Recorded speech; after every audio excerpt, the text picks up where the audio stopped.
嗱，而家我哋咧就喺佛山市嘅高明區一個屋企附近一啲搭棚嘅工程，我哋睇下佢啲圍網，自己攞啲板返去，我哋試下剪啲板返去燒，睇下中國嘅工程嘅材料，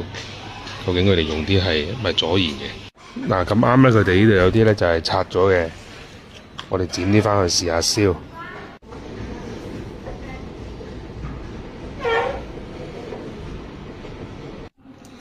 嗱，頭先我哋攞返嚟嗰個咧圍網咧，我哋而家試下返到屋企做下實驗。嗱，係唔會着㗎，連我哋依家喺三線嘅城市佛山嘅高明區，人哋用嘅材料都係左燃嘅，寫明左燃嘅，寫明左燃嘅，已經燒咗15秒啦。我哋已經攞火機燒，係唔會着㗎，係唔會滴火落嚟㗎。我哋個局長點解會話合格咧？